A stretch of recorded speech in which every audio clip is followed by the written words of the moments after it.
Hola hermanos, Dios les bendiga, bienvenidos a un devocional más de la Primera Iglesia Bautista de León, Guanajuato. Hoy quiero compartir con ustedes el desenlace del capítulo número 18. Aquí en la Biblia, en la pantalla, tengo el texto para que ustedes y yo lo leamos. Permítanme leerlo junto con ustedes, ahí está en sus pantallas. Vamos a ir a la lectura. Yo sé que usted puede tener una Biblia impresa. Si usted tiene una Biblia impresa, está bien, usted puede seguir la lectura allí, pero si usted lo está viendo en alguna otra parte, sígame aquí en la pantalla. Dice así la palabra de Dios. Entonces vinieron unos judíos de Antioquía y de Iconio, que persuadieron a la multitud, y habiendo apedreado a Pablo, le arrastraron fuera de la ciudad, pensando que estaba muerto. Pero rodeándole los discípulos, se levantó y entró en la ciudad, y al día siguiente salió con Bernabé para Derbe. Después de anunciar el evangelio a aquella ciudad y de hacer muchos discípulos, volvieron a Listra, a Iconio y a Antioquía, confirmando los ánimos de los discípulos, exhortándoles a que permanecieran en la fe y diciéndoles: es necesario que a través de muchas tribulaciones entremos en el reino de Dios.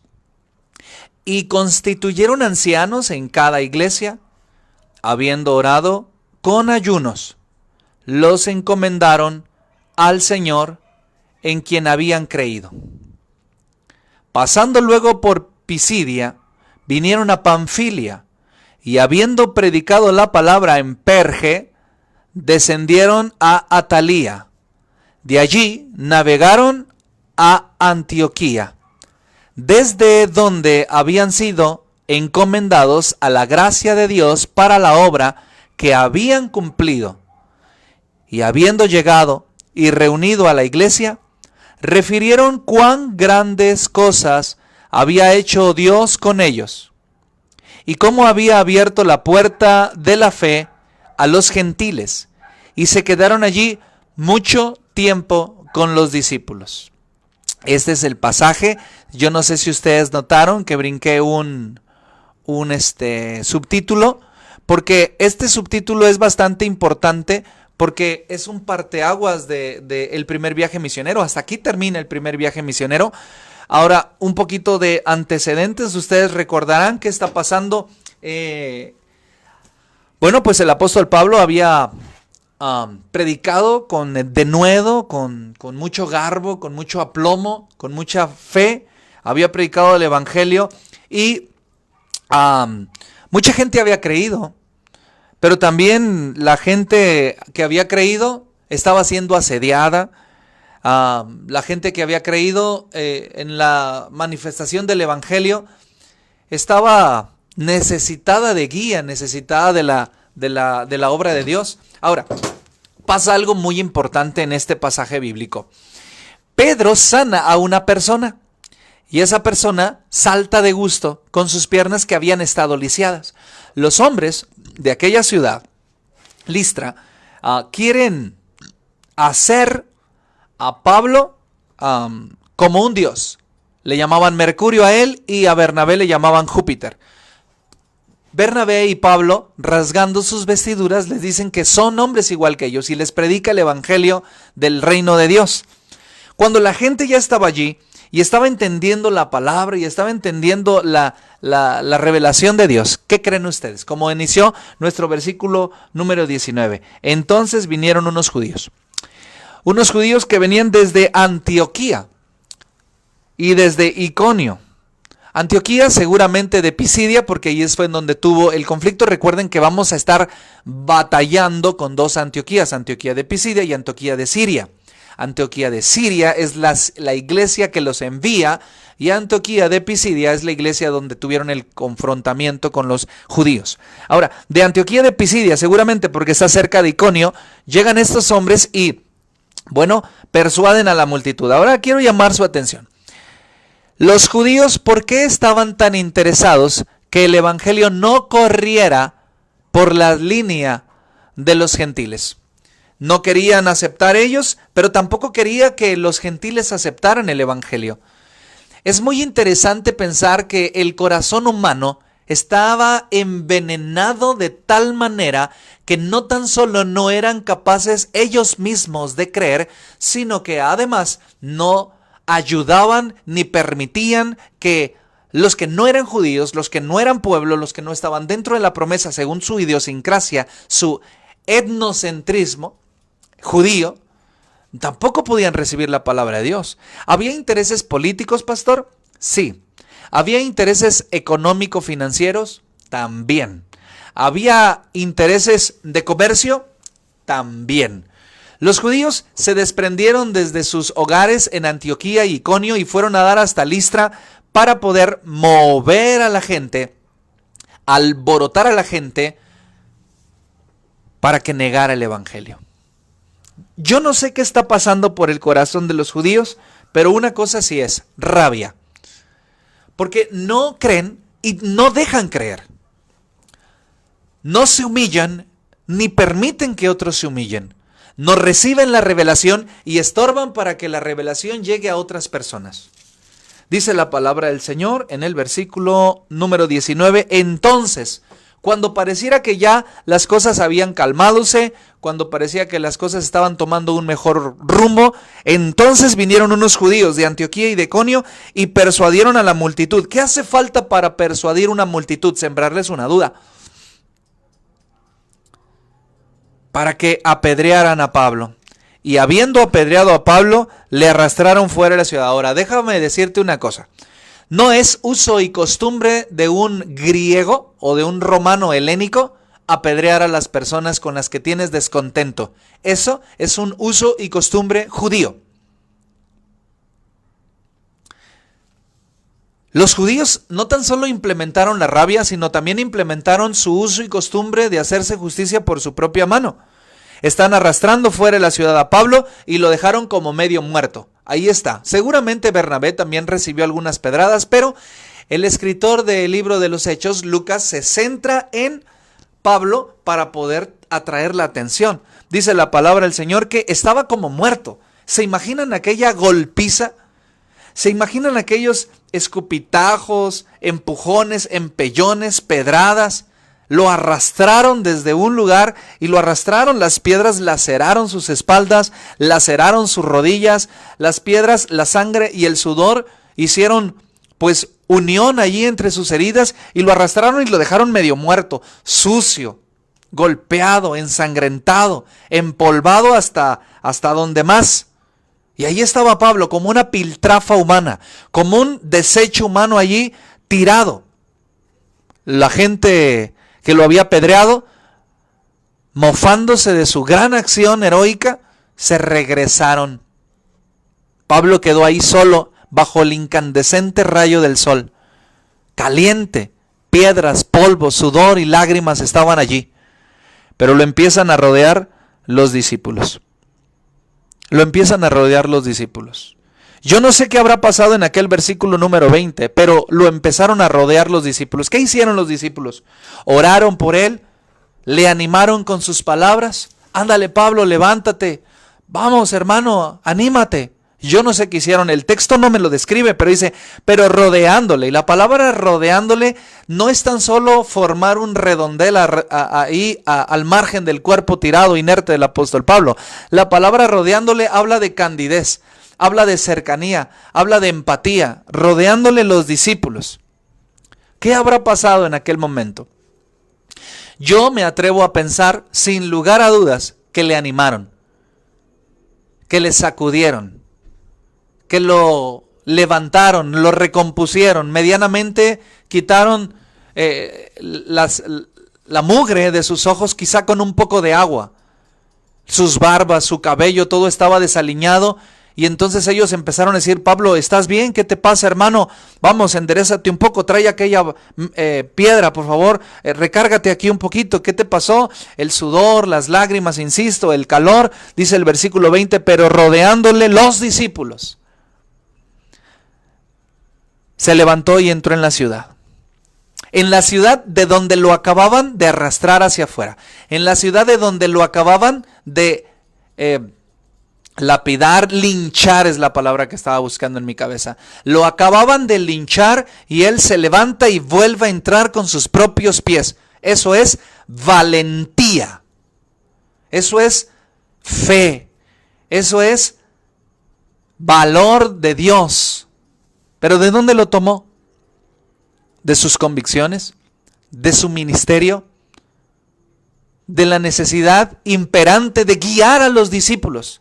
Si no te levantas, los discípulos no se levantan. Si sales huyendo, los discípulos salen huyendo. Si te quiebras, se quiebran los discípulos, porque el liderazgo debe estar de pie. Aquí dice, pero rodeándole a los discípulos, animándole a los discípulos, alentándole a los discípulos, se levantó y entró en la ciudad. Y al día siguiente salió con Bernabé para Derbe.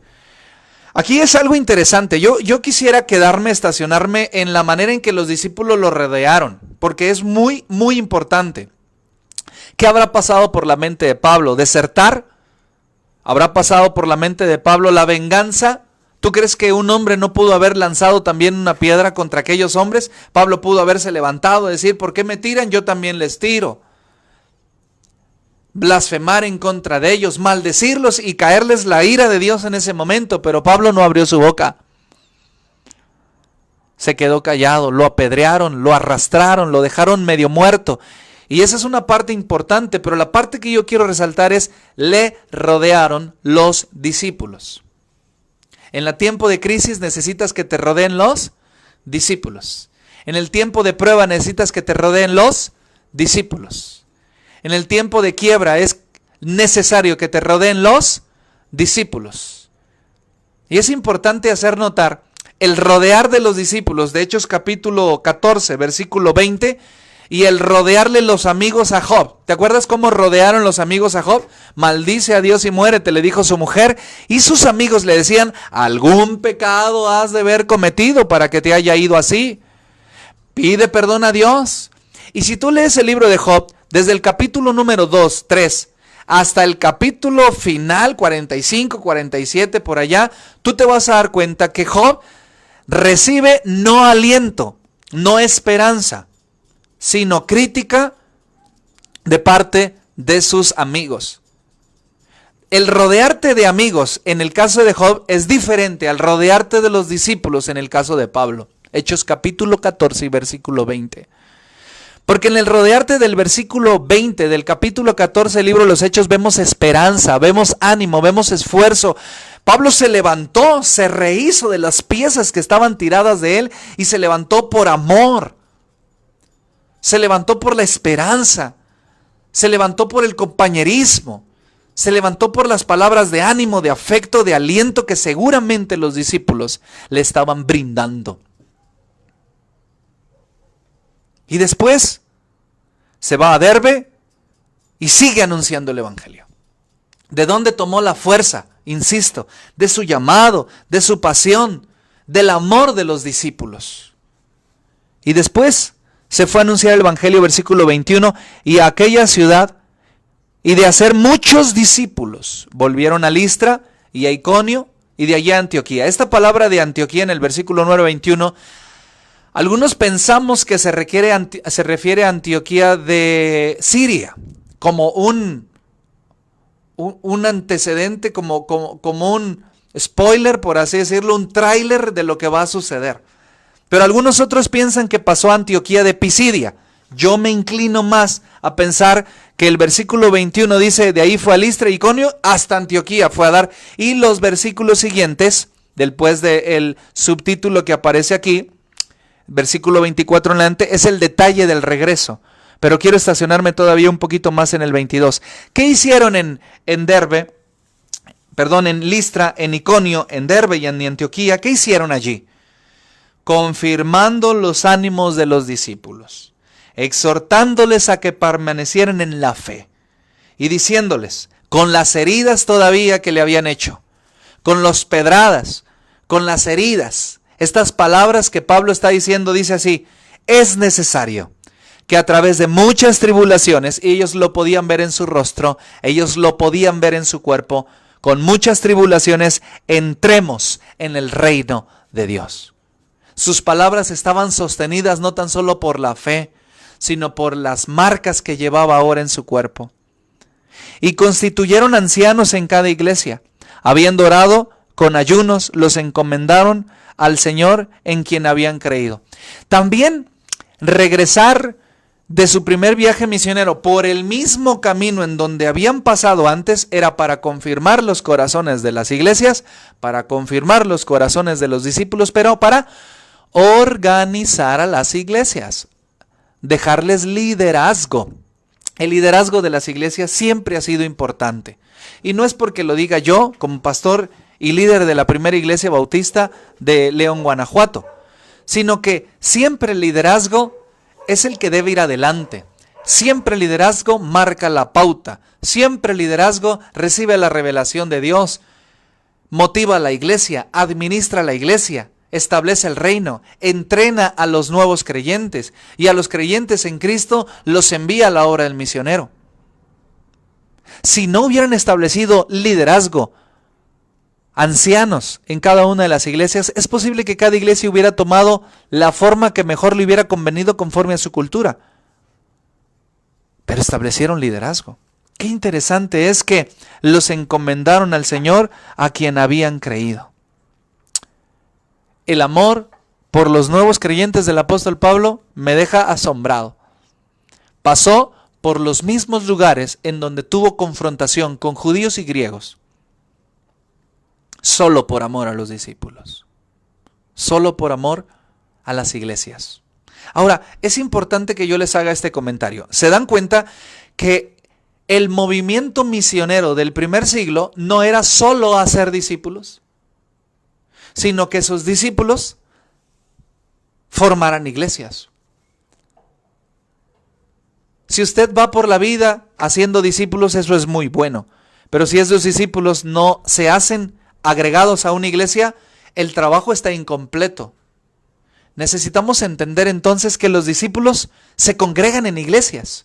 Hoy más que nunca debemos entender que no podemos abrirle la puerta al individualismo. No puedes ser discípulo por individual. Necesitas que tu discipulado, que tu cristiandad se adhiera a la cristiandad de otros en la comunidad de fe.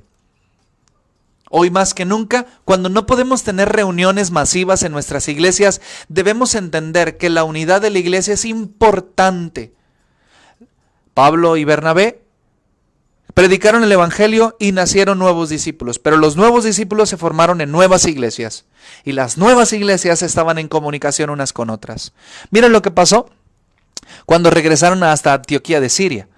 Pasando luego por Pisidia, que es Antioquía de Pisidia, vinieron a Panfilia y habiendo predicado en Perge, se dan cuenta que es como están regresándose por el mismo camino, descendieron a Atalía, allí no habían llegado. Ahora, de Atalía es importante que de allí navegaron hasta Antioquía. Tengo un mapa, a ver si es posible que vean este mapa conmigo. Mire, de Antioquía, el que está acá, voy a mover un poquito el micrófono, de Antioquía que está aquí, hacen el viaje misionero a Salamina, Pafos, la isla de Chipre, y de la isla de Chipre van a Perge, y luego hacen el recorrido por Asia Menor. ¿Me están siguiendo? A partir de allí regresan, es apedreado, y entonces regresan y bajan a Atalía. Atalía es el punto de aquí. De Atalía ya no pasan a Chipre, y para mí me llama mucho la atención. Chipre era un lugar en donde permanecieron más tiempo y parece ser que en Chipre ellos ya habían establecido algún liderazgo, de manera que de Atalía viajaron sin tocar Chipre hasta Antioquía de Siria, que es la iglesia que los había llevado, que los había enviado al primer viaje misionero. ¿Por qué no pasaron a Chipre? Si usted recuerda en los devocionales pasados vimos que quedaron mucho tiempo en Chipre y es posible que el tiempo les haya alcanzado para hacer nuevos discípulos en aquel lugar. Así que de allí navegaron a Antioquía, desde donde habían sido encomendados a la gracia del Señor para la obra que habían cumplido.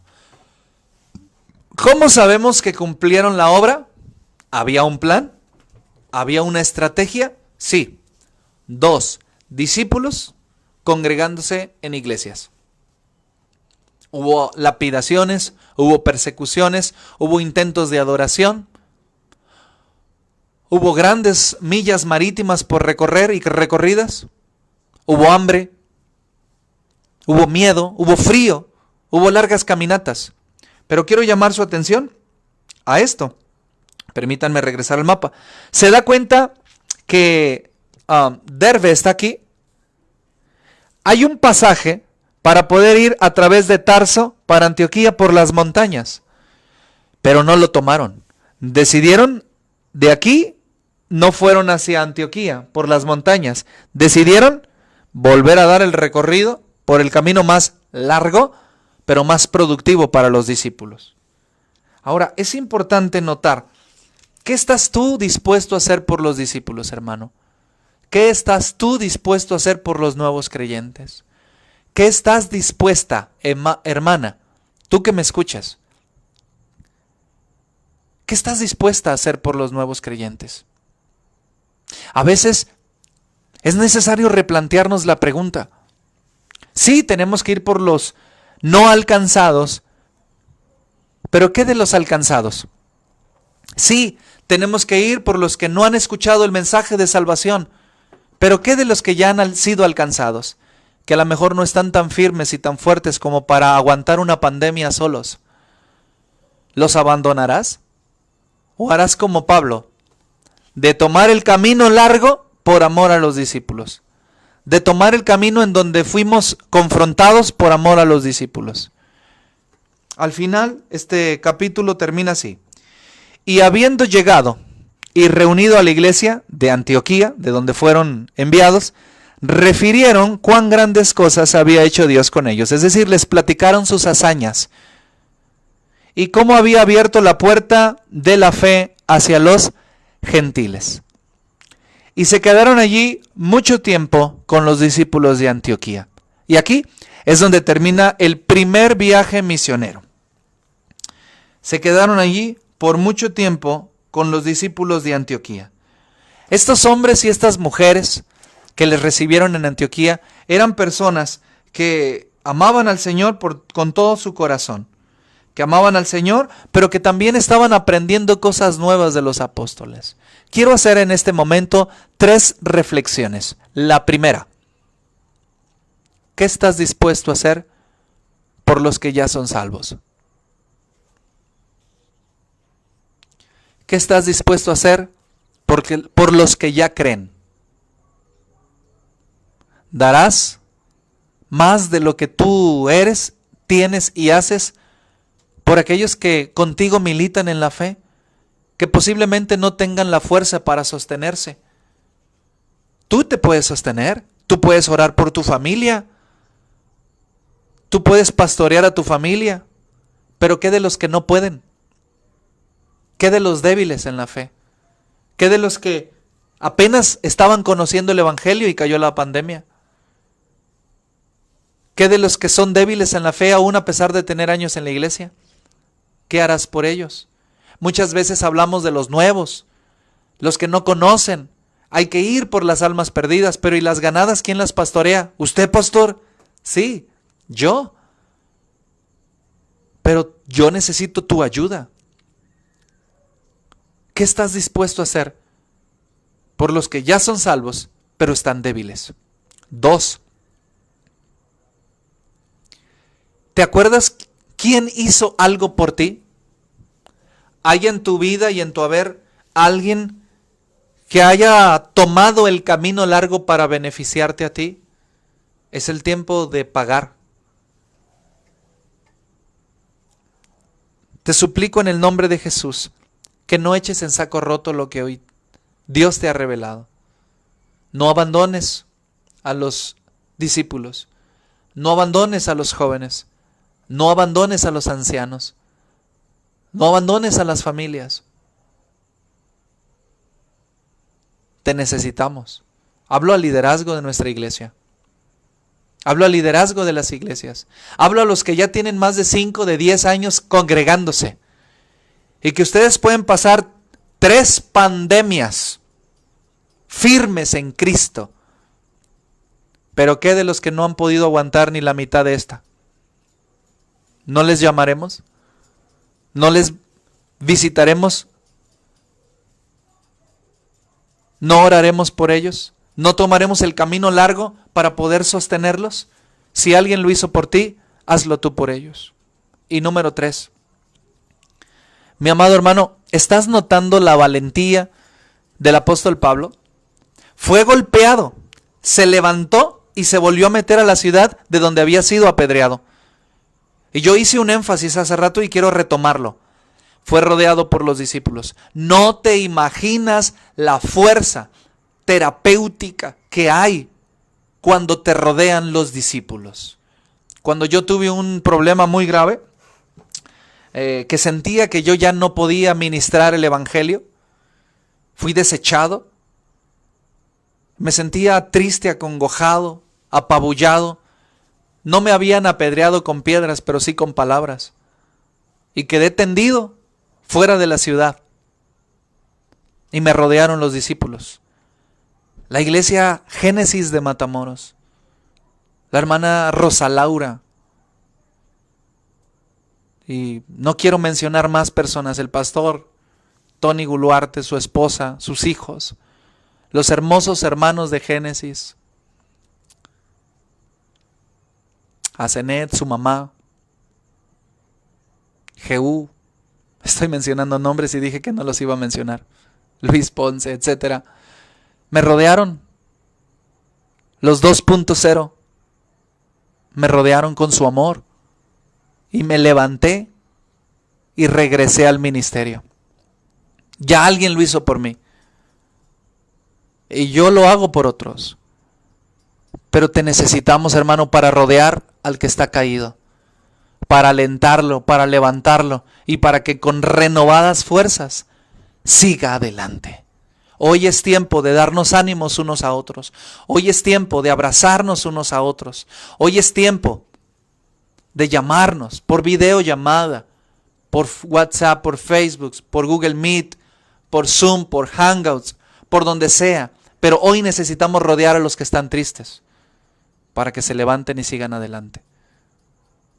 Estas 3 enseñanzas quiero que tú las guardes en tu corazón y que ores al Señor y le digas: Padre, dame la oportunidad para hacer algo más por los que ya son salvos, para tener el valor de pagar el precio por los ya son salvos y por rodear a los discípulos. Si de todo esto te quieres quedar solamente con una cosa, quédate con esto. A Pablo lo rodearon los discípulos después de haber sido apedreado. Se levantó y siguió su ministerio. ¿A quién tenemos que rodear en PIB? ¿Y quién me acompañará a rodearlo? Oramos. Padre, en el nombre de Jesús, ayúdanos a ayudar. Bendícenos para bendecir. Ámanos para amar. Y que a través de nuestras heridas sanadas, sanemos a otros con el poder de tu Espíritu Santo. Te pido que bendigas este tiempo en el nombre de Jesús. Amén. Que Dios les bendiga, hermanos. Adiós.